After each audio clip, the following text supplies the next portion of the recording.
Good morning, or whatever time it is in Nairobi. I'm sorry that I couldn't make it there in person to meet and greet some of you, but I'm happy to have a moment here to share some thoughts and images with you. So, without further ado, here is my email address. If we could spark any collaboration by email or correspondence, I'd love to hear from you. Mapes@miami.edu. So here we are. I have two topics I want to share with you. One concerns the east coast of Africa, and I've been studying these column water vapor features. Column water vapor is well observed by microwave satellites. It's well assimilated in the models, and where it's above about 50 or 55 millimeters, it really forms a container in which the deep convection is highly contained. And these features or lakes of vapor can last many days. They're really a synoptic field. And I've wondered if the forecasters know about this and use this synoptic field, or if they just look at the tropical meteorology traditions of streamline maps or something like that. So I've been quite curious whether this is well known to East African forecasters that this synoptic envelope comes in from the Indian Ocean. And when one of these vapor lakes comes ashore, it really does take a dry, sunny coastal region here and give it a rainy day. So I would think this would be an interesting and well-known phenomenon to people in the region, but I just don't know what it's called there, or I'd love to hear about any kind of local knowledge about this phenomenon. The other subject I've been interested in is the self-organization of deep convection over tropical lowlands of the Amazon, but also the Congo basin. And our strategy here is to measure the conditional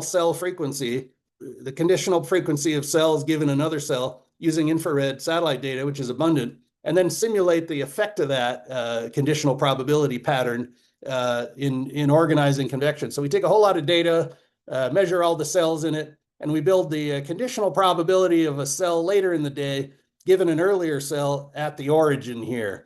And what you clearly see is that when you have a cell in the morning, it creates a ring of enhanced probability of additional cells that expands with time, and a reduced probability where the initial cell was due to either cold pools or cloud shadowing, something like that.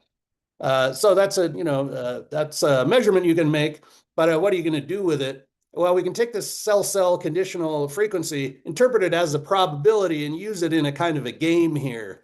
So we're going to use this probability kernel just for 5 hours and just for 200 kilometers by square here. We're going to play it out in a mesh here, a 10-kilometer hourly mesh, a big playing field here like a giant tropical lowland. And I've given it a background probability with a 24-hour cycle, but every time you have a cell, you get enhancements of the probability according to the measurement-like thing here. So here's what happens. And boy, you can sure see how quickly the potential for organization discovers itself in an otherwise random background. And those organized systems can last through the night because they have a 5-hour conditional probability enhancement. So anyway, it's a fun game to play, but it's not really a game because it's just one strategy playing out. To make a game, you need two strategies, as I've been taught by my undergrad student here, a senior in sports management plus meteorology. And she is applying for a Fulbright grant and thinking of Kenya if we could find a local host there. So any of you who are interested in this, please, feel free to write to us. So with her, I'm building a system that plays out two strategies at once here. So we have, for instance, an orange strategy that propagates and is asymmetric, and a green strategy that's just, enhanced probability in the local zone. And you get two different, flavors of organization here. One that's elongated and probably moving with time, and the one that, sets up forts and holds them. And we're thinking about how to contend these strategies against each other, just as nature plays them all out against each other every day, all the time. So I'd love to hear any thoughts about possible local hosts there for her. And also anything about this East Coast water vapor phenomenon and whether that's well known. And my final little pitch here would be for a 30-minute musical movie, I guess, about convection. It has a long African sequence from about minute 10:50. And here it is. Liquid Sunshine is the title, and it's a symphony because it's a musical synthesis of music and sound, music and imagery. And anyway, it might be a teaching experience or just an entertainment for you. So thank you for your time and attention, and enjoy the meeting.